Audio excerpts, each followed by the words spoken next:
ጋዜጠኛና ኮሜንታተር ማርቆስ ሄደስ እባላለሁ። ጨዋታው በባህር ዳር ኢንተርናሽናል ስታዲየም ሲከናወን ይበልጥ ለኢትዮጵያ እግር ኳስ ድምቀት መሆናቸውን ማስተዋል ይቻላል። ሳተው በድጋሚ ጎል!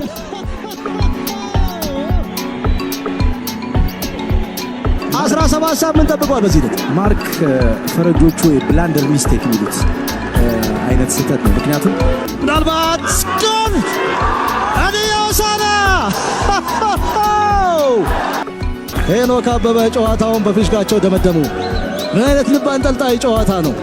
ለኢትዮጵያ ፕሪሚየር ሊግ ጥሩ ማስታወቂያ የሚሆን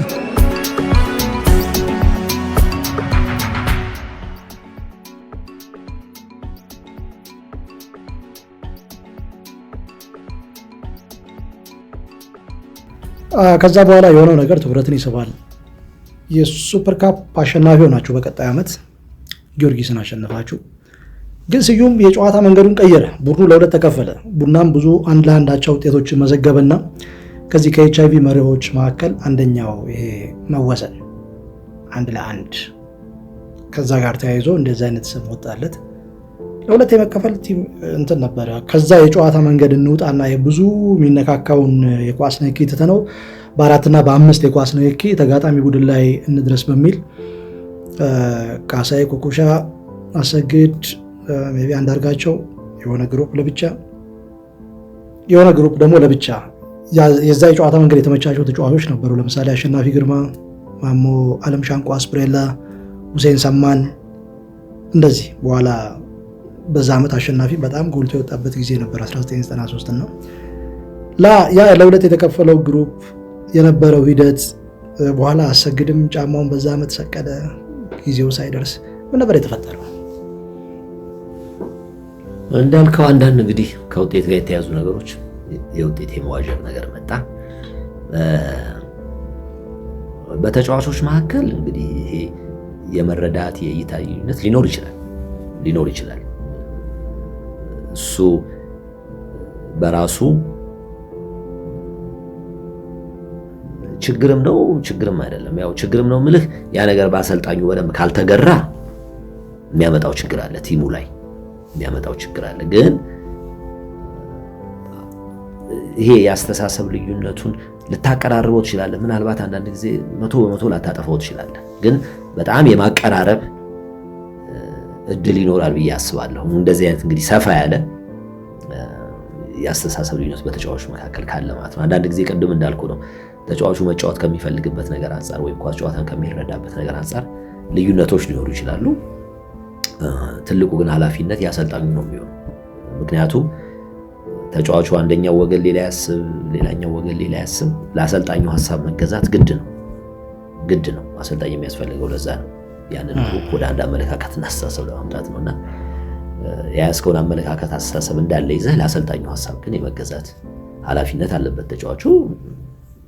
ምናልባት ጥያቄዎች ካሉት፣ አስተያየቶች ካሉት ከአሰልጣኙ ጋር የመወያየት ጥያቄ ማቅረብ ያ መብቱ እንደተጠበቀ ሆኖ ማለት ነውና አንዳንድ እንዳልከው አንዳንድ እንትኖች ነበሩ፣ አንዳንድ ልዩነቶች ነበሩ። አንዳንድ ጊዜም እግር ኳስ ተጫዋቹ ጋር መዳበር አለበት ብዬ የማስበው ነገር ተጫዋቹ እንዲህ አይነት የሐሳብ ልዩነቶቹን እርስ በርስ በነፃነት ማውራት አለበት።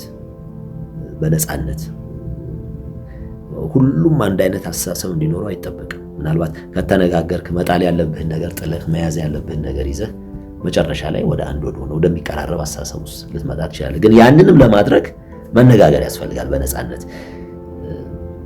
የሆነ እንግዲህ መፈራራቱ ይኖራል አንዳንድ ጊዜ። ለዛ ተቀራርበህ ለመነጋገር በነፃነት ይሄ ነው ለማለት ያ ነገር ክለቡን ይጎዳዋልና ይሄ ነገር መዳበር አለበት ብዬ አስባለሁ። ሐሳቦቻቸውን በነፃነት መነጋገር።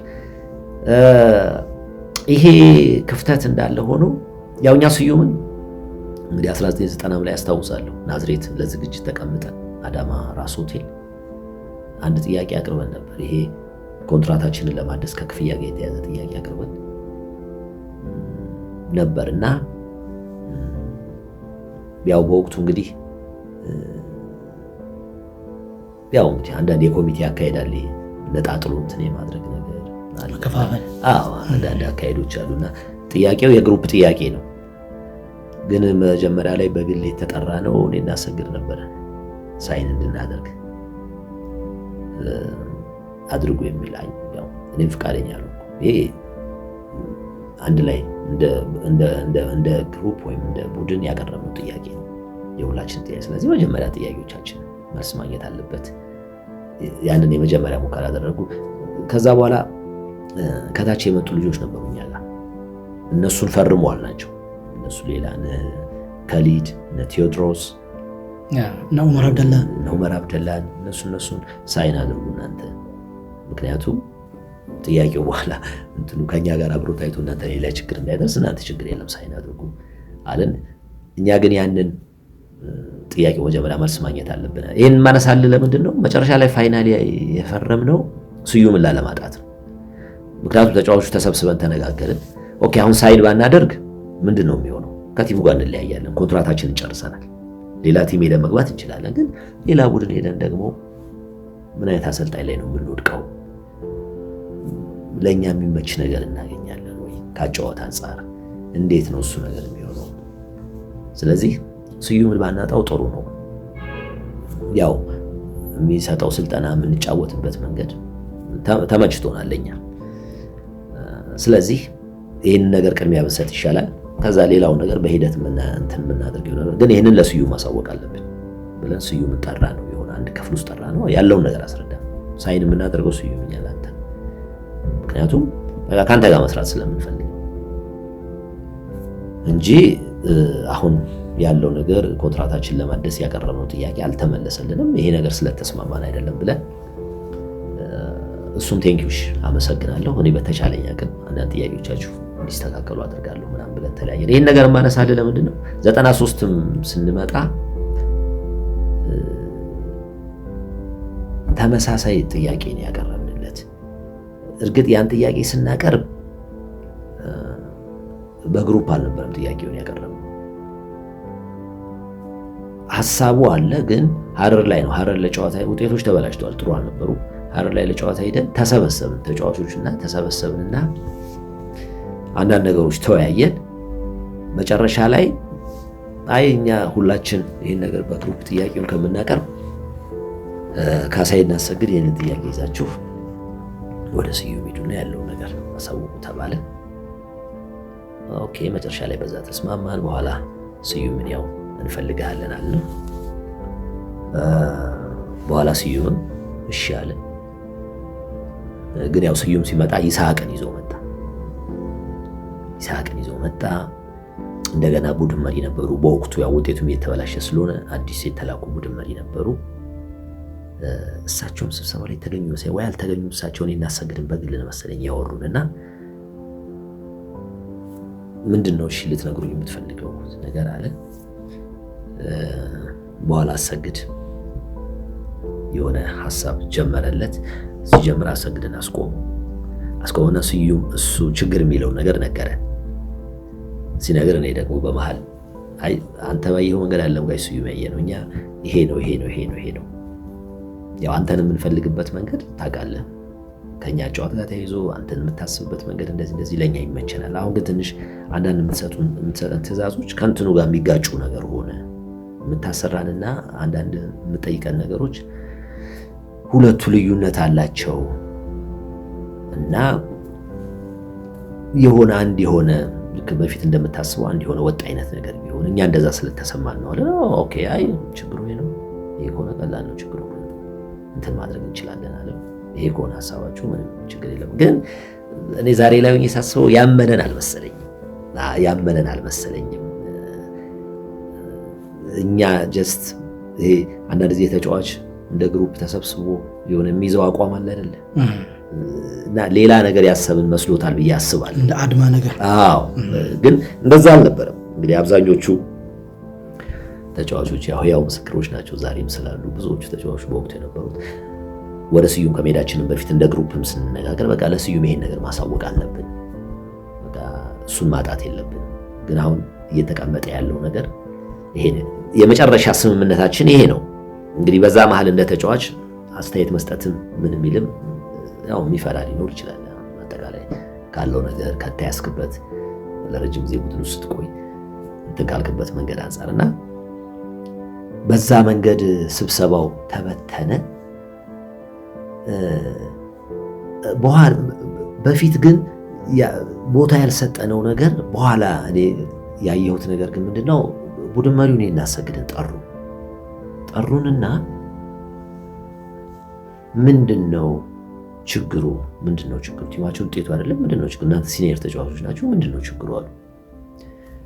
አንዳንድ ቴክኒካል የመሳሰሉትን ነገሮች ከስዩም ጋር የምንነጋገረው ነገር ነው። ከእርሶ ጋር መነጋገር አስፈላጊ አይደለም፣ ግን ከአስተዳደር አንጻር አንዳንድ እንዲህ ነገሮች ቢስተካከሉ ምናልባት ያንን እርሶ ሊያስፈጽሙ ይችላሉ።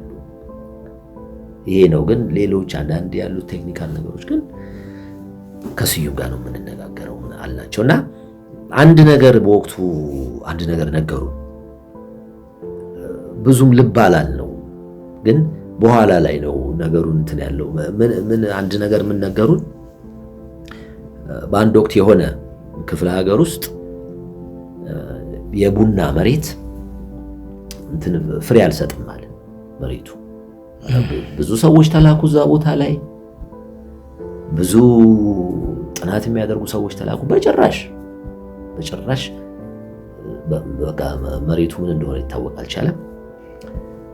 የሚፈለገውን ፍሬ ሊሰጥ አልቻለም። በኋላ አንድ ሰው እዛ እነሱን መስሎ አንድ ሰው ከነሱ ጋር ተመሳስሎ እነሱ መስሎ ከሌላ አካባቢ የመጣ ገበሬ አይነት ነገር መስሎ ነገሩን እንዲያጠና ተላከና አብሮ ከነሱ ጋር ረጅም ጊዜ ያሳለፋሉ። በጣም ረጅም ጊዜ ያሳለፈ በኋላ ቀረባቸው፣ ብዙ እንትን አላቸው። መጨረሻ ላይ ምንድነው ይሄ ነገር ለምንድነው እንደዚህ ችግር ያመጣው ምናምን ሲል ለሚስጥሩን ነገሩት። ስሩን ጠምዝዘነው ነው ከስራ ያለው ስሩን ጠምዝዘነው ነው የሚል ሚስጥር ነገሩት እና በኋላ ችግሩ ተገኘ የሚል አይነት ነገር አስቀመጡና ብዙም ትኩረት አላደረግንበትም ነገሩን፣ ወይም አልገባንም። እንግዲህ ወይም ዝም ብለን አይምሮአችን የተያዘው ታሪኩ ላይ ነው። ከኛ ጋር ብዙ ተያያዥነት አለው ብለን አላሰብንም፣ ነገሩን አላስተዋልንም። በኋላ ግን ሰውየው እኛን ነው ለካስ እናንተ በቃ ስሩን ጠምዛችሁታል ውጤቱ እንዳይመጣ የዛ አይነት ነገር ነው የሰውየው አካሄድ። በኋላ ነው ያንን ኖቲስ ያደረግነው፣ አንዳንድ ነገሮች ሀፕን ሲያደርጉ ማለት ነው። በኋላ ከሐረር ጋር 1-0 ተሸነፈን። 1-0 ከመሸነፋችን በፊት ካፕቴኑ አሰግድ ነው። ግን ወርሚንግ አፕ እያደረግን ስዩም መጣና ካፕቴን የምትሆነው ዛሬ አንተ ነህ አለ። ለቲሙ ማሳወቀ። ስዩም አሰግድን ማታ አይደለም ካፕቴን አለው እና ካፕቴኑ አንተ ነህ ካፕቴኑ ነው የምትገባው አለኝ። ገባን፣ ተጫወትን፣ 1-0 ተሸነፍን። የሆነ ቅጣት ታይቷል፣ ኳስ አገቡብን። ኳሶች ሰዓትን ያው አሁን ሰዓትን ምልህ እንደው ሽንፈቱን ከዛ ጋር እንትን ለማሳ ኳሶች በሰዓትን ቁጥር ውጪ ላይ የሆኑ የሚሰሩ ስራዎች ነበሩ። ውጪ ላይ አንዳንድ የሚሰሩ ስራዎች ነበሩ ማለት እነዛ ኳሶች የሚሳቱት ሆን ተብሎ እንደሆነ አይነት ነገሮች በኋላ ነው። ያንንም በኋላ ነው እንግዲህ ውድድሩ ካለቀ በኋላ አንድ ሰው መጥቶ ያንን ነገር አንዳንድ ነገሮች ያሉት አዝማሚያዎች ጥሩ አይደሉም። አንዳንድ ነገሮች እየታሰቡ ያሉት ነገሮች ጥሩ ስላልሆነ ራሳችሁን አዘጋጁ ምንም ነገር ቢመጣ የሚል አይነት ነገር የሆነ ሰው መጥቶ ነገረን። ምንድነው ያ ማለት ምንም ያን ያህል እንዳልኩ ብዙ እንትን አልሰጠነውም። በኋላ ልክ አዲስ አበባ እንደመጣን ቀጣይ የምንጫወተው ከትራንስ ጋር መቀሌ ነው የምንሄደው። ጨዋታው መቀሌ ነው የምንሄደው ከትራንስ ጋር። አሰግድ ከሆኑ እንዲገለጥ ተደረገ። አትሄድም በቃል የተነገረው መጀመሪያ ከቡድኑ አትሄድም ተባለ። ከዛ እኔ ሄድኩኝ ከቡድኑ ጋር ቤንች ሆንኩኝ። እዛ ቤንች ተቀመጥኩ። በኋላ ከረፍት በኋላ ተቀይሬ የገባሁ። በትራንስም ተሸነፍን፣ 3-1 ተሸነፍን። ልክ አዲስ አበባ ስንመለስ ደብዳቤ ተሰጠኝ። ያልተወሰነ ጊዜ ከቡድኑ ታግደዋል። ደብዳቤ ተሰጠኝ። አሰግድም ደብዳቤ ተሰጠው። በኋላ ኦኬ ተወሰነ። ጠበቅን 1 ሳምንት 15 ቀን ጠበቅን ይመስለኛል። ከዛ በኋላ አሰግድም በቃ እንሂድና ያለው ነገር እናነጋግራቸው። አንደኛ ደብዳቤው ግልጽ አይደለም ላልተወሰነ ጊዜ የሚለው ምንድን ነው ያጠፋነው ነገር ሄደን መጠየቅ አለብን አልኩት። አልሄድም አላሰግድም አልሄድም አለ። በወቅቱ ያው በነበረው በኮሚቴው አዝኗል። ምንድነው በዚህ መልኩ ለምሳሌ ሲያስወግድ ምንድነው ጠርተው ጥፋታችሁ የኔ እናጥፍታችኋል ምን ብለህ ነው እነዚህ ነው የምታነጋግራቸው? እኔ አልሄድም አለ። ግን ለሜዳን ያለውን ነገር እንጠይቃቸው አልኩት። አይ ነው እኔ አልሄድም አለ። እኔ በኋላ ተነስቼ ሄድኩኝ። እናቱ ተሾመ ሰላሙ ክለቡ ስራ አስኪያጅ ኮሚቴ ሰብሳቢ ነበረ። ከላይ ስራ አመራር ቦርዱ አሉ። ግን እሱ ጋር ሄድኩኝ። ኦኬ ያው አግዳችሁኛል። አንደኛ ምንም የተገለጸ ነገር የለም። መነጋገር የምንችል ከሆነ ጥፋት ይሄ ነው ይሄን ያጠፋው ተብሎ ነገር ካልሆነ ደግሞ ምንም ችግር የለውም መልቀቂያ ይስጡ አልኩት።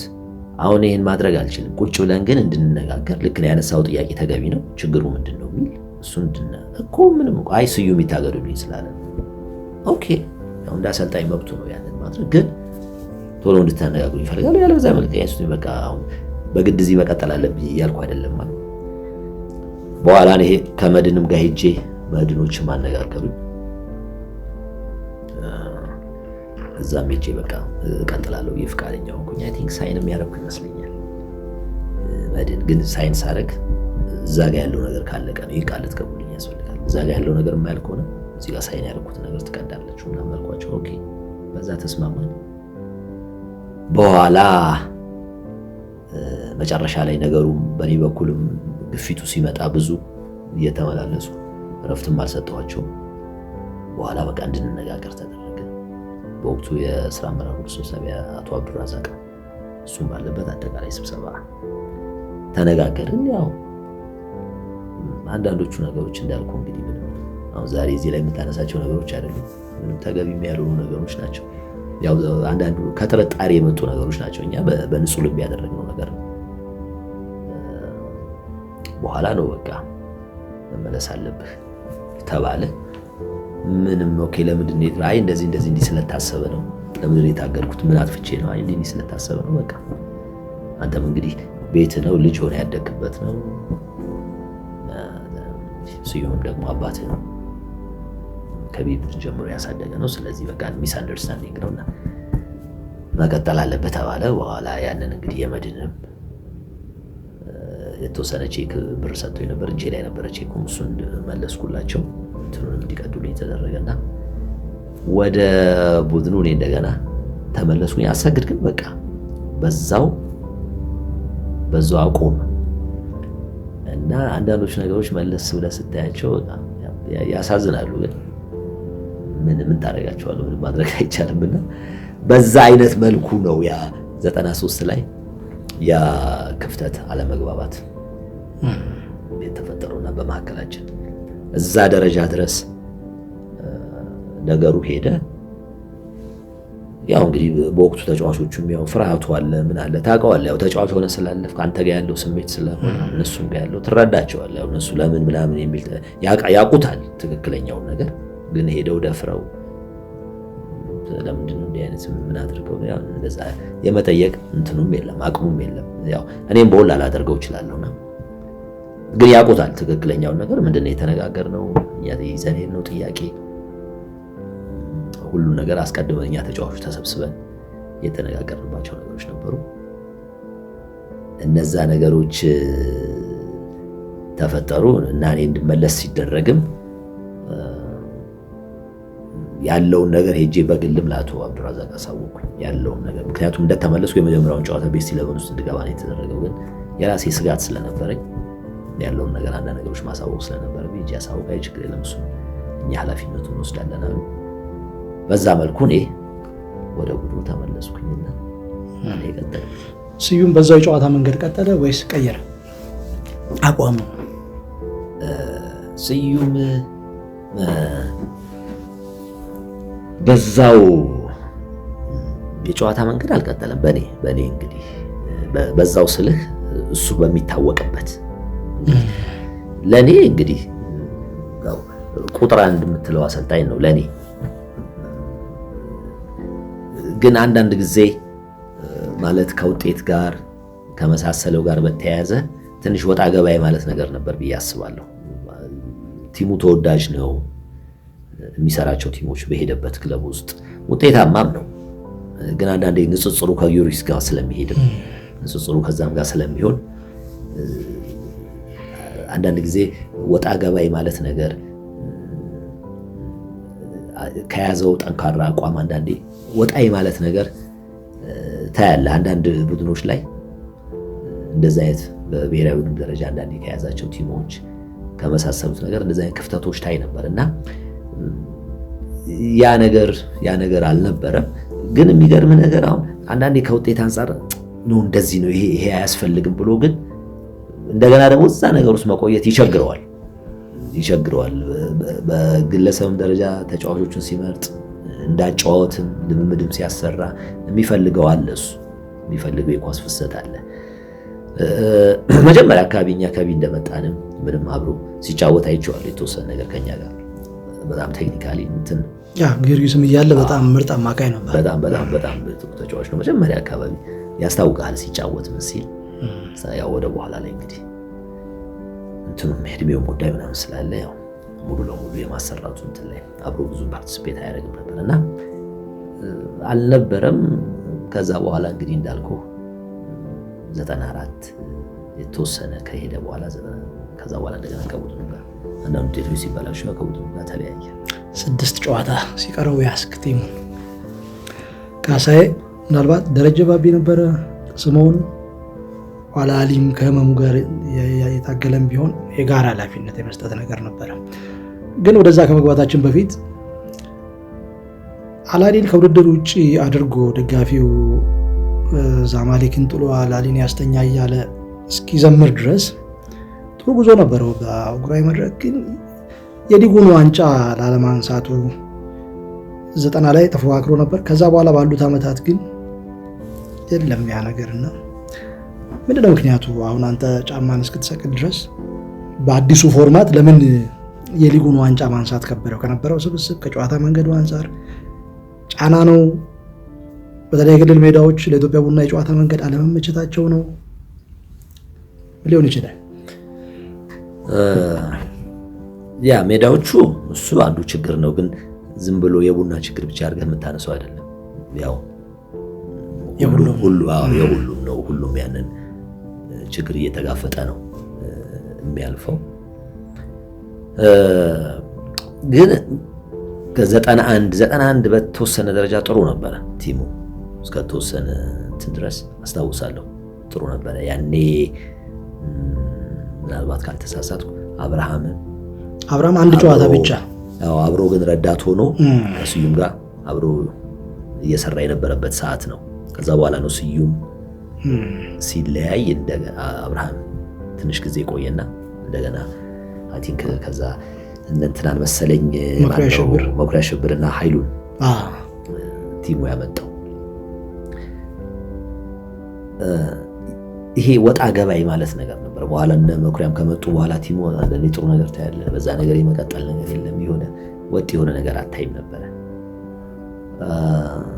ከዛ በኋላ እንዳልኩ 92 ላይ ይሄ ኢንተርናሽናል ጌሞቹ ላይ ጥሩ ነገር ነበረ ቲሙ ላይ የሚታየው ነገር። ግን ይሄ አገር ውስጥ በነበረው ጨዋታ ላይ እኔ ስታሸንፍም ስትሸነፍም ወጣ የሆነ አቋም ሊኖር ይገባል ብዬ አስባለሁ። ስታሸንፍም ብታሸንፍም ነገሮችን ለማረም ለማስተካከልም የሚረዳ እሱ ነው። ግን የሆነ የተዘበራረቀ አይነት ነገር ከሆነ ትንሽ አስቸጋሪ ነው የሚሆነው። አንደኛ እርማቱም ራሱ ጊዜ ይወስዳል። የትኛውን ነው የምታርመው? የትኛው አጫወትህን ነው የምታርመው? እና እንደዛ አይነት ነገር ነበረ ቲሙ ላይ በደንብ እንደዚህ አይምሮ ውስጥ ሊቀር የማይችል ነገር ምንም በደንብ የሆነ ይሄ ነው የምትለው አይነት ነገር ቀጣይነት ያለው ነገር አልነበረም። እና እንደዛ አይነት የመዋዠቅ ነገር ነበረ። ያ እንዳልኩ እስከ 94 ድረስ የሄደ ነገር ከ93 94 የአይነት ነገር ነበረ። እንዳልኩ 92 ላይ ኢንተርናሽናል ጌም ላይ ጥሩ ነገር ታያለ። ሀገር ውስጥም ገባ ወጣ የሚል አይነት ነገሮች ነበሩና አንድ የሆነ ነገር ላይ በደንብ አቋም ይዘን የቀጠልን አልመሰለኝም በነዛ ዓመታቶችና እነዛ ነገሮች ቲሙ ላይ ችግር ያመጡ ይመስለኛል በነበረው አጠቃላይ እንቅስቃሴ ላይና ውጤቱን መፈለግ ለማሸነፍ መሄዱ ትክክል ነው፣ ተገቢ ነው፣ አስፈላጊም ነው። አንድም ዋናው የምትጫወትበት ዓላማ እሱ ነው። ግን እንደ ቡድን ደግሞ አንድ የራስ የሆነ ነገር ተጋጣሚውን የምትቋቋምበት ነገር ያስፈልጋል ብዬ አስባለሁ። ያ ነገር አልነበረም። ውጤቱ ላይ ፎከስ የማድረግና ብዙ ውጤቱ የሚመጣበት ሂደቱ ላይ አንድ ወጥ የሆነ ነገር አለመኖር አይነት ነገር ነበርና ያ ነገር ቲሙን የጎዳው ይመስለኛል። በዛ መልኩ ነው እንዲህ እየተንከባለለ ወደ 94 ሄደ።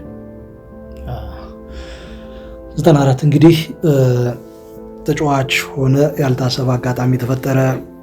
እንዲሁ አሁን እንደነገርከኝ አይነት ነገር ጭቅጭቆች፣ ወጣ ገባዎች፣ የውጤት መዋዠቆችም ሲከሰቱ 6 ጨዋታ ሲቀረው ስዩም ከኃላፊነት ተነስቶ ቅድም ስንገልጽ የነበረው አንተን ዋና አድርጎ በሌሎቹ አሰልጣኞች የጋራ ኃላፊነት የመስጠት ነገር ነበርና ከተጫዋችነት ከ1979 እስከ 1994 እስከነኛ 6 ጨዋታዎች እስከ 19ኛው እስከ 20ኛው ሳምንት ማለት ነው። ያ 14 ቡድኖች ነበሩ። ደርሶ መልስ 26 20ኛው ሳምንት ላይ ተረከብክ። እንዴት ነበረ ኃላፊነቱ? አዎ ሲጀመር ቀደም እንዳልከው ነው። ኃላፊነቱ ሲሰጠን መሐመድ አለ፣ ማሙድ ኢብራሂም ኪንግ አለ፣ አሊ ስሞን ስሞን ማለት ነው፣ ደረጀ ባቢ አለ፣ ኩኩሻም ያለ ይመስለኛል። ኩኩሻ ሲኒየር ተጫዋቾች እንደዛ ነው። እና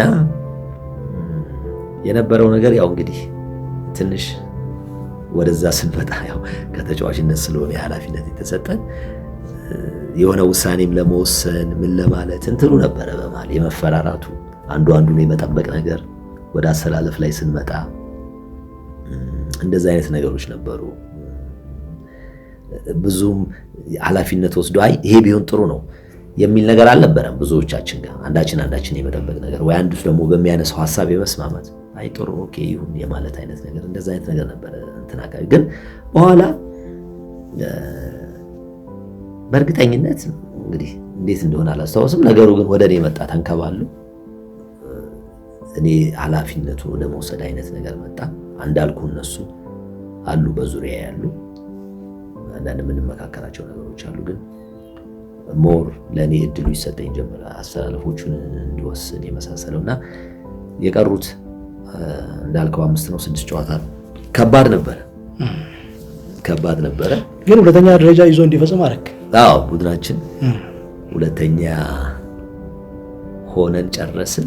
እንደዛ መጨረስ ደግሞ በቀጣይ ዓመት ኢትዮጵያን በመወከል በካፍ ኮንፌዴሬሽን ካፕ ላይ ያሳትፋል። አዎ እሱ ደግሞ ያሳትፈናል እና መጨረሻ ላይ የነበረው ነገር ከኛም ጋር ተቀራራቢ ነጥብ የነበራቸው ቡድኖች ስለነበሩ ያን ደረጃ ለማግኘት ከባድ ነበረ። መጨረሻ ላይ አይ ቲንክ ኤልፓን ማሸነፍ ነበረብን። ኤልፓን 2-1 ይሁን አሸነፍን፣ 2-1 ይሁን 1-0 በትክክል ውጤቱን አላስታውሰውም። ግን በኋላ መጨረሻ ላይ ያ ውጤት ሁለተኛ ሆነን እንድንጨርስ አደረገን። በኋላ ልክ 95 ላይ ስንመጣ ወደ 95 የውድድር ከመግባታችን በፊት ከዛ በኋላ ሙሉ ለሙሉ ኃላፊነቱ ለኔ የተሰጠኝ አስራት አዱኛ አብሮኝ እንዲሰራ ረዳት ሆኖ መጣ። ምክትል አስራት አይ ቲንክ በወቅቱ ቀደም ብሎ ቢሆን እያሰለጠነ ነበረ። ዲቦቱን ይዞ ማሰራት ጀምሮ ነበር። እንግዲህ 95 ያው ወደ ዋናው ቡድን ስትመጣ አብዛኞቹ ልጆች አብረን የተጫወትን ልጆች ነን። ያ በራሱ አንድ ጥሩ ነገር ነው ማለት በዙሪያ ያግዙሃል፣ ይረዱሃል። በሌላ መልኩ ደግሞ እንትኑ ያው ብዙ ዓመት ልምድ እንዳለው አሰልጣኝ ምናልባት እንደዛም ላትታይ ትችላለህና ደግሞም አይደለህም። ስለዚህ እንደዛ አይነት ክፍተቶች ነበሩ። ምናልባት ከዮርዳኖስ መጣ ሌላ ታህሳስ ወር 1995 በ40,000 ብር መጣ። ከዛ 30,000 ቀድሞ ነው የተሰጠው፣ 10,000 በኋላ ይሰጣል ተብሎ ከዛ የመጀመሪያው ጨዋታ ከኤልፓ ጋር ነበር።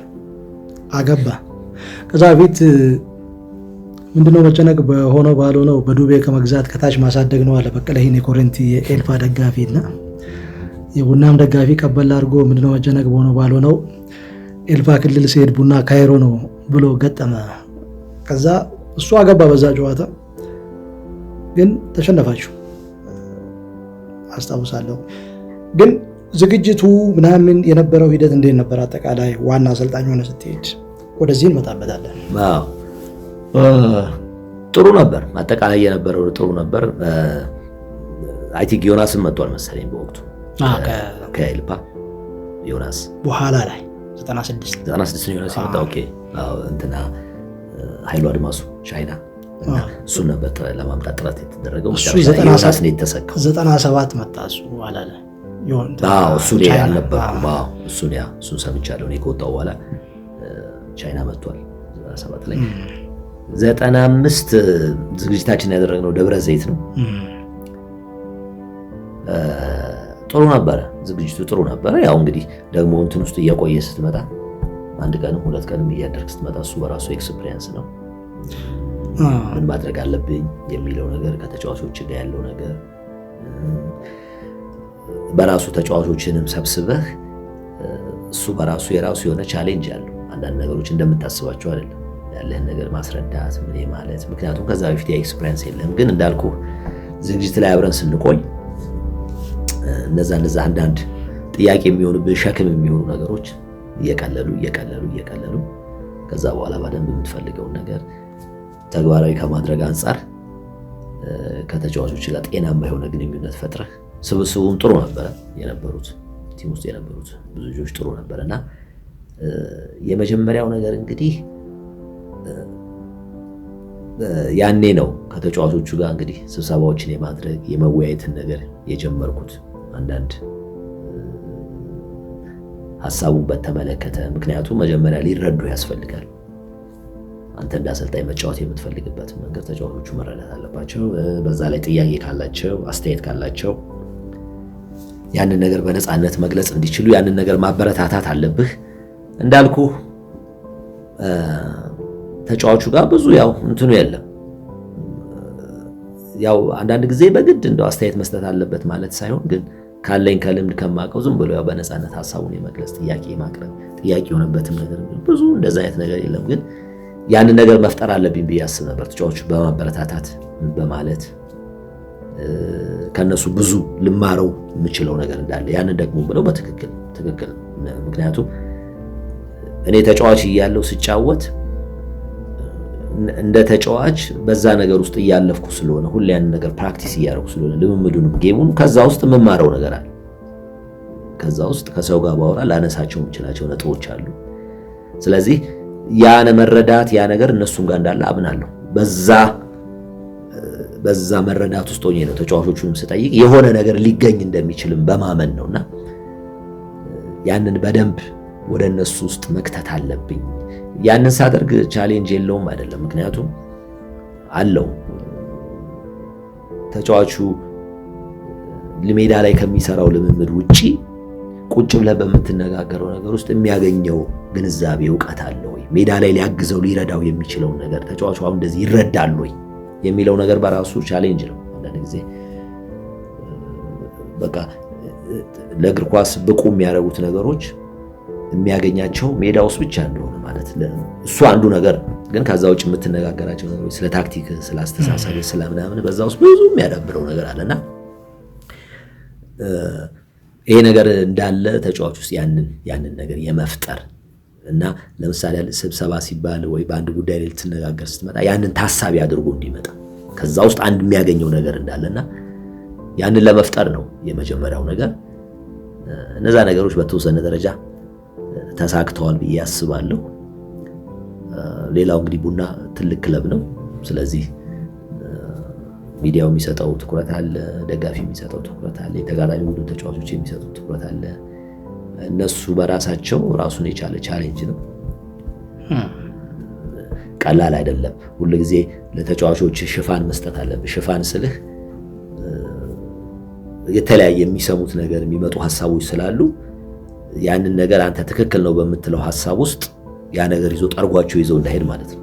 በዛ ነገር ሽፋን መስጠት ያስፈልጋል። ትክክለኛውን ነገር ማስረዳት ያስፈልጋል።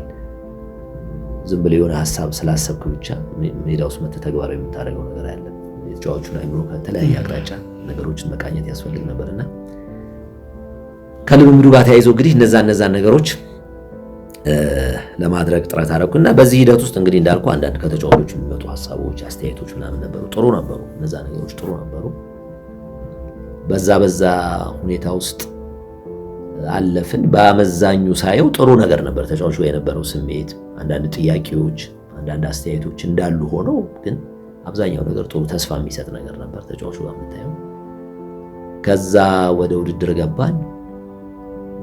ውድድሩም ላይ እንግዲህ እስከ ዓመቱ መጨረሻ ድረስ የነበረው ነገር ጥሩ ነው። ቅድም እንዳልከው 94 ላይ ለእንትኑ አልፈን ስለነበር ሁለተኛ ሆነን አንድ ኢንተርናሽናል ጌም ነበረን ከሊቢያ ቲም ጋር አሊታድ አዲስ አበባ ላይ 0-0 ወጣን።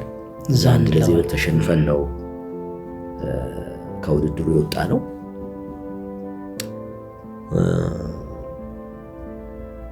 ለኔ ጥሩ ነው የምለው ለምንድን ነው ጀስት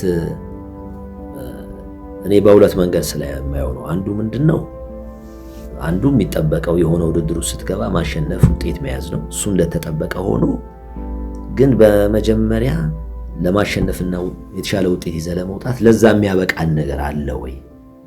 እንደ ቡድን በ90 ደቂቃ ውስጥ አንዳንዶቹ ነገሮች ለምን ኖቲስ እንደማናደርጋቸው ግራ ይገባኛል። ማለት የምንላቸው ነገሮች ናቸው። አሁን ለምሳሌ ያህል ቡድናችን ሲጫወት እያየን በ90 ደቂቃ ውስጥ በሚያሳየው ብቃት ውስጥ ተስፋ የምናደርጋለን ወይ ተስፋ እንቆርጣለን? አጠቃላይ ያለውን ነገር እያየን ኦኬ አይ ቲማችን ጥሩ ነው እንዲህ ሊያደርግ ይችላል ብለን ተስፋ የምናደርገው ነገር አለ። ወይም ደግሞ ከሚወሰድበት ብልጫ አጠቃላይ ካለው ነገር አይተን ደግሞ ተስፋ የምንቆርጥበት ሁኔታ አለ። እናሸንፋለን የሚለው ነገር ብዙ ተስፋ እናደርግም። እነዚህ ነገሮች እንላቸዋለን እያየን የምንላቸው ነገሮች ናቸው። ግን አንድ ቲም ላይ ደግሞ የተወሰነ ቅድም እንዳልኩ ተስፋ የምታደርግበት ነገር ሲታይ ዋጋ ሊሰጠው ይገባል። ነገ ያ ነው አድጎ ጥሩ ተፎካካሪ፣ የጨዋታው ተካፋይ፣ ጥሩ ውጤታማ ቡድን የሚያደርግ እነዛ ነገሮች ናቸውና በነበረው 95 ውድድር ላይ ነበረ እነዛ ነገሮች ቲሙ ላይ ይታዩ ነበረ። ለኔ እንዳሰልጣኝ ከውጤትም አንፃር መጥፎ አልነበረም። የጥሎ ማለፉ ሻምፒዮና ሆነናል። ኤልባን 2-0 ሻምፒዮና ሆነናል። እንደገና ደግሞ ውድድሩ እስከሚጠናቀቅ ይመስለኛል 1-3-4 ጨዋታ እስከሚቀር ለሻምፒዮና ነበር የምንጫወተው። 1-3-4 ጨዋታዎች እስከሚቀሩ ይመስለኛል ጊዮርጊስ ራሱ በአንድ ነጥብ ልዩነት መሰለኝ ከአርባ ምንጭ 56-55 ጊዮርጊስና አርባ ምንጭ ጨርቃጨርቅ እና 44 ነጥብ መጨረሻ ላይ ነው ነጥቦች የጣልነው። መጨረሻ ላይ የተወሰነ 1-4 ጨዋታዎች ምናምን በተከታታይ ነጥብ የጣልንበት ነውና እንደዛ አይነት ነገር ሶስተኛ ሆነን ነው ያጠናቀቅነው። ጥሩ የውድድር ጊዜ ነበር። ያው ጥሩ ነገር ደግሞ እንደ አሰልጣኝ እንደ የመጀመሪያ ዓመት ከተጫዋችነት መጥተህ የመጀመሪያ ዓመት አሰልጣኝ እንደሆነ ብዙ ኤክስፒሪየንስ ያገኘሁበት ብዙ የተማርኩበት ነገር ነውና ጥሩ ጊዜ ነበር። እንግዲህ ተግዳሮቱ እንዳለ ሁሉ ማለት ነው። የቡድኑ የጥራት ደረጃ በአንድ በኩል ከፍ ያለ ነው። እንግዲህ ለአንድ ቡድን ውጤታማነት የተጫዋቾች የጥራት ደረጃ 80% ይወስዳል። አሰልጣኙ 20% ይጨምራል የሚባለው በዘመናዊ እግር ኳስ። በረኛ ሳዳት ነበር። ከዛ ኩኩሻ ሴንተር ባክ ወይም የመሃል ተከላካይ ሊብሮ ቦታ ላይ መሐመድ ኢብራሂም ኪንግ እና አንዳርጋቸው መስመር ላይ ነበሩ። በ3-5-2 ነበር ትጫወት የነበረው። ዊንግ ላይ ካሊድ መሐመድ እና ደብሮ ማጎስ፣ መሃል ላይ አንተና ላምረው፣ አሸናፊ ግርማና ተስፋውን ጋዲሳ ኮል፣ ፊት ላይ ዮርዳኖስ አባይና ሳምሶም ገዳዳ ወይም ሳምሶም ሚካኤል ነበሩና እነ ማማ አለም ሻንቆ አስፕሬላ ቤንች ናቸው። ዑመር አብደላ፣ ነባሳዝነው፣ ነፍሲማር ቤንች ነበሩና ኳሊቲ ነበረው። የተጫዋቾች የኳሊቲ ደረጃ በጣም ከፍ ያለ እንደሆነ ጥያቄ የሚነሳበት ጉዳይ አይደለም። በሌላ በኩል ደግሞ ወደ አንተ የጨዋታ መንገድ ውስጥ ለማስገባት ከሲኒየር ተጫዋቾች ይልቅ ጁኒየር ተጫዋቾች የተሻሉ ናቸው የሚል ነገር ሲነሳ ነበረ። ሌላው ደግሞ በተለይ ሊብሮ ጋዜጣ ላይ የወጡ የነበሩ ጽሁፎች ያን የጨዋታ ጂኬን የጨዋታ መንገድ ማበረታታት፣ ሌላውን ትንሽ የማጥላላት ነገር። አንዳንዶች የፒአር ስራው ጥሩ አይደለም ይላሉ። 13-1 የሚባለው ነገር 13ቱ ያለ እውቀት አንዱ በእውቀት ከዛ በኋላ 13ቱ ከቡና ጋር ሲጫወቱ ያንን ጨዋታ የፍጻሜ ማድረግ አይነት ነገር ነበር። ቡና 19 ጨዋታ ነው ሜዳው ላይ ያከናወነው። ምክንያቱም 7 የአዲስ አበባ ቡድን ነበር፣ 7 የክልል ቡድን ነበር። ከአዲስ አበባ ቡድኖች ጋር ደርሶ መልስ 12 ጨዋታ ያከናውናል። ከክልል 7 ቡድኖች ጋር አጠቃላይ 19 ጨዋታ ነበረውና ይሄ ውጭ የነበረው ጫና፣ ጋዜጦች ላይ የነበረው ብሽሽቅ፣ ደጋፊው ጋር የነበረው ኤክስፔክቴሽን በጣም የተለየ ነበር። በዛ ዓመት ቡና በጣም ብዙ ደጋፊ ገባ ነበር። $1 8 ብር በነበረበት ጊዜ ግሮስ አጠቃላይ ገቢው ካሳ ያራጌ እና አጠቃላይ ቲሙ በሚከተለው የጨዋታ መንገድ 1.3 ሚሊዮን ብር የስታዲየም ገቢ አግኝቷል። ግሮስ ያው ክለቡ 68% ይወስዳል፣ ፌዴሬሽኑ 32% ይወስዳል። እና ያው እሱም ብዙ ግጭቆች ነበሩ። እነ መቶ አለቃ ፈቃደ ማሞ በተደጋጋሚ ይጨቃጨቁ ነበር ከፌዴሬሽኑ ጋር አስታውሳለሁ። እና በዛ ምክንያቱ አበበ ቢቂላ ላይ መሄድ ነገር ነበር። እስቲ ይህንን ነገር ጠቅልላ አድርገን እናንሳው። የነበረው ነገር ከተጫዋች ኳሊቲ ይሄ 13-1 ሲባል የነበረው ነገር ጸረ እግር ኳስ ነው፣ ጂም አይፈልጉም እንዲህ የሚባል ነገር፣ ሌላውን ከሌሎች ቡድኖች ከቡና ጋር ሲጫወቱ በዚህ በጋዜጦቹ ፖለቲካ ምክንያት የነበረው ይሄ ጨዋታውን የፍጻሜ ማድረግ አይነት ነገር ነበርና ያ ትግል እንዴት ነበር? ቅድም እንዳልኩ ነው ተግዳሮቱ ቀላል አይደለም። እንዲህ አይነት ሁኔታዎች ሲፈጠሩ እንደ አሰልጣኝ የሚጠበቅብህ ኃላፊነት አለ። እንደ አሰልጣኝ መጨረሻ ላይ የምትፈልገውን የምታስበውን መጫወት የምትፈልግበትን ነገር እንደ አሰልጣኝ ያንን ነገር ተግባራዊ የሚያደርጉት ተጫዋቾቹ ናቸው። ስለዚህ የመጀመሪያውና ትልቁ ተቀዳሚ ስራ የተጫዋቾችን አእምሮ መጠበቅ ነው። በትክክለኛው መንገድ፣ ግልጽ በሆነ መንገድ፣ ግልጽ በሆነ አሰራር ከተጫዋቾች ጋር በጣም ጤናማ የሆነ ግንኙነት ያስፈልጋል። በትክክል የተጫዋቾችን ጥያቄዎች በትክክል እያስተናገድክ የሚያነሱትን ነገር በትክክል እየሰማህ፣ ምክንያቱም እነዚህ አሁን የተነሱት ነገሮች ሁሉ መጨረሻ ላይ መተው አንተና ተጫዋቹ ላይ ነው የሚያርፉት። ስለዚህ እነዚህ ነገሮች ሁሉ በተዘዋዋሪ መቆጣጠር መያዝ የምትችልበት ነገር ራስህና ተጫዋቹ ላይ ስትሰራ ነው። ምክንያቱም ሁሉንም ነገር መድረስ አትችልም።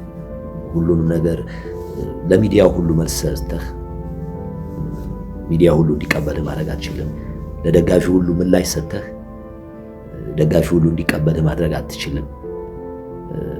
ሌላውን ትተኸው በቅርብ እንኳን ካንተ ጋር ለሚሰሩት ስራ አስኪያጅ ኮሚቴን በላቸው፣ ስራ አመራር ቦርዱን በለው፣ እነሱንም እርግጥ እነሱን የተሻለ የማግኘቱ እድል አለ። ግን እነሱም ራሱ በተለያየ ተጽዕኖ ውስጥ ስለሆኑ ወይም አመለካከት አስተሳሰቡ ስለሆኑ ምናልባት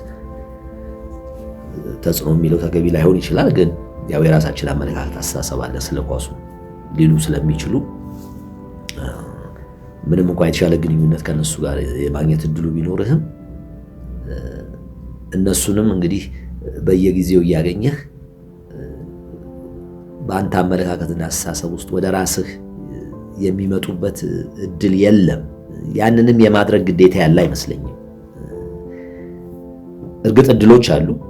ሚዲያ ላይ ሀሳብህን የምትገልጽበት ምናልባት አንድም ይሁን ሁለት ጊዜም ይሁን በተለያየ መንገድ ደጋፊውን አግኝተህ ሀሳብን የምትገልጽበት አንዳንድ እድሎች ነው ይችላሉ። ትልቁና ዋናው ነገር ግን እነዚህ ነገሮች ሁሉ የምትቋቋመው በተዘዋዋሪ መንገድ ራስህ ላይ በመስራትና ተጫዋች ጠንካራ ስነ ልቦና እንዲኖረው በማድረግ ትክክለኛ ግንዛቤ በመስጠት በሚነሱ ጥያቄዎች፣ በምትሰጣቸው መልሶች፣ አስተያየቶች ውስጥ ባለ ሂደት ውስጥ ማለት ነው። በዚህ መልኩ በዳበረ ነገር ውስጥ ከተጫዋቾች ጋር ጠንካራ ነገር መስራት ነው። እዛ ላይ ነበረ እኔ ትኩረቴ። ቅድም እንዳልኩ ሚዲያው ላይ አንዳንድ የሚነሱ ነገሮች አሉ። ይሄኛውን የተሻለ መንገድ ብለው በትክክል ሚዛናዊ የሆነ አስተያየት ለመስጠት የሚሞክሩ ያኛውን የሚበሉ የኛውን የሚበሉ እሱ ችግር የለውም። ግን ከአሰልጣኞቹ ከሚሰጡት አስተያየት ሁላችንም ማለት ነው ከምንሰጠው አስተያየት ተነስተው ሜዳም ላይ ከሚታየው እንቅስቃሴ ተነስተው ሚዛናዊ የሆነ ነገር ለማስቀመጥ የሚፈልጉ አሉ። እንደገና ደግሞ በአንድ በኩል ሙሉ ለሙሉ አንተን የሚቃወሙ ይኖራሉ፣ የሚደግፉ ይኖራሉ። የተለያየ አይነት መልክ ነበረውና እንደዚህ አይነት ነገሮች የሚቀጥሉ ናቸው ብዬ አስባለሁ። በተለይ ደግሞ በተወሰነ ደረጃ እንዲህ ነው መጫወት ያለብን የሚለው በተወሰነም ደረጃ የተለየ ሐሳብ ይዘህ ስትመጣ አንዳንዶቹ የተለየ ሐሳብ የለም ብለው የሚያነሱት ነገር አለ። እንግዲህ የእነሱ አመለካከት አስተሳሰብ እንደተጠበቀ ሆኖ ማለት ነውና እኔ በዛ መልኩ ነበረ ልቋቋም የማስበው። ከተጫዋቾች ጋር ያለኝ ግንኙነት ጠንካራና በቃ እነሱ ጠንካራ ስነ ልቦና ካላቸው ነገሩን በትክክል ካመኑበት በምላቸው ነገር ውስጥ እንደ ተጫዋች ግዴታ አለባቸው እንደ አሰልጣኝ ያንተን ሐሳብ ለማድረግ ግዴታቸው ነው ማንም ተጫዋች ቢሆን። ምክንያቱም አሰልጣኙ በኋላ ለሚሰራው ነገር ስለሚጠየቅበት ማለት ነው። ግን ዝም ብለህ የተሰጠህን ኃላፊነት ስልጣንህን በቃ ቀጥታ ይህን ነው ማድረግ ያለባችሁ በሚለው መንገድ ተግባራዊ ከማድረግ ይልቅ በመወያየት ምክንያቱም ገብቷቸው በደንብ ተረድተውት አምነውበት ሲሆን ደግሞ ያላቸውን ነገር ሁሉ ይሰጠዋል እንደ አሰልጣኝ ላንተም ለክለቡም። ስለዚህ እዛ ላይ ነበር እኔ ትኩረት አድርጌ ሰራ የነበረው። እንግዲህ በዚህ መሃል አንዳንድ ከስራ አመራር ቦርዱ ጋር እንግዲህ ከደጋፊዎች ጋር አንዳንድ ክፍተቶች፣ ልዩነቶች አልነበሩ ማለት አይቻልም። ግን ይህን ነገር ግን በደንብ መስራት ከተቻለ ያንን ማድረግ ይቻላል ብዬ ነበር ማለት ነው። እንግዲህ እንዳልኩ በሚዲያው የሚነሳው በጎ ጎንም አለው። አንዳንድ ጊዜ ለቲምህን ከፍ የሚያደርግ የተጫዋቾችን ስነልቦና ከፍ የሚያደርግ ነገር አለው። በሌላ መልኩ ደግሞ የቲምህንም የተጫዋቾችንም ስነልቦና የሚያወርድ ነገር አለው። ግን እያንዳንዱ ያው የራሱ ስራ ስለሆነ የሚሰራው ለምን እንዲህ ታደርጋለህ ማለት አትችልም። አንተ የራስህን ስራ መስራት ነው እና ቀላል አልነበረም።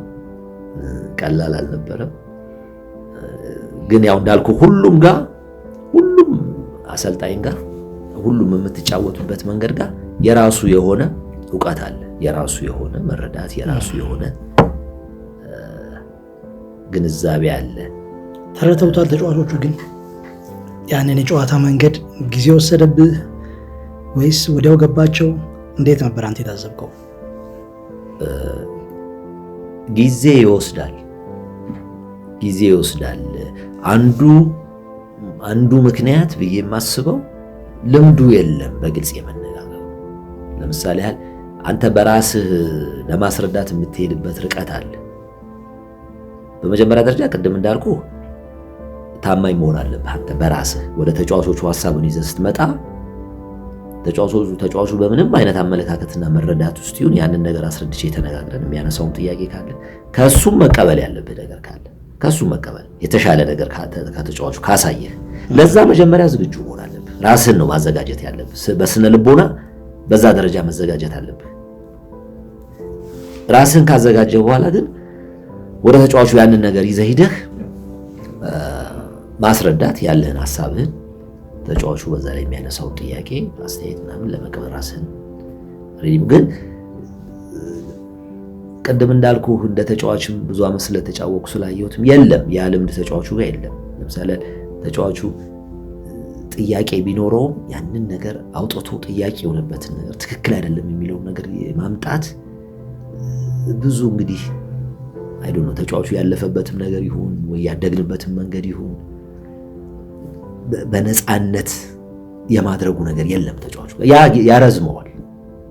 ያረዝመዋል። አንዳንዴ የተጫዋችህን ልብ ማግኘት አለብህ እንዳሰልጣኝ።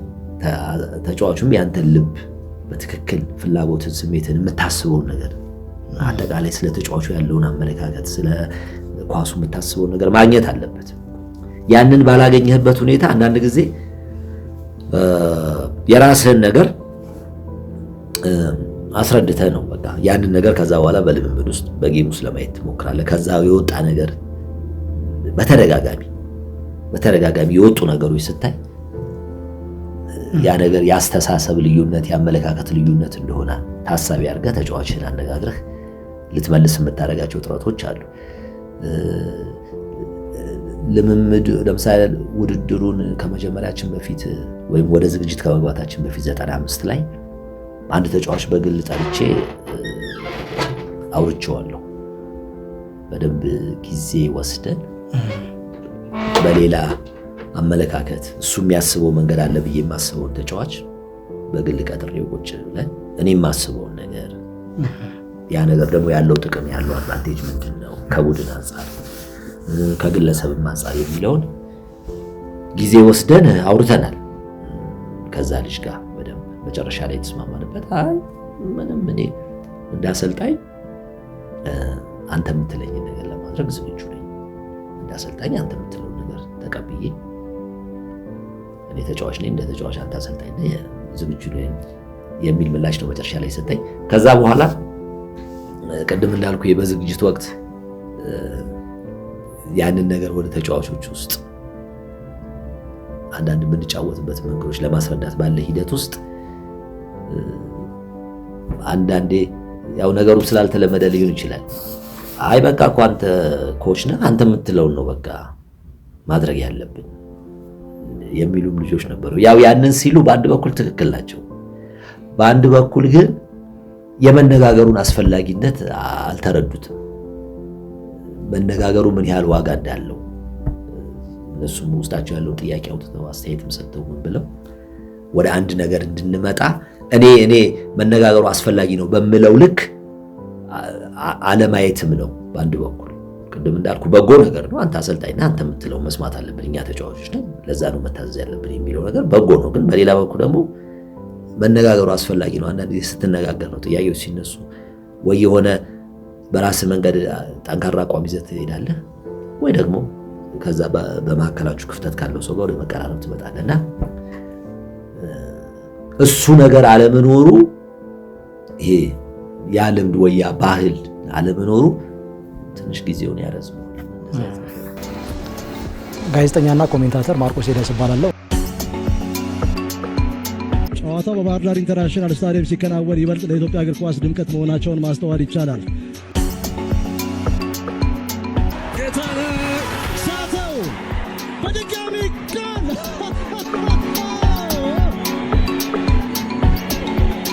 17 ሳምንት ጠብቋል። በዚህ ልክ ማርክ ፈረጆቹ የብላንደር ሚስቴክ የሚሉት አይነት ስህተት ነው። ምክንያቱም ምናልባት ጎል አዲዮሳና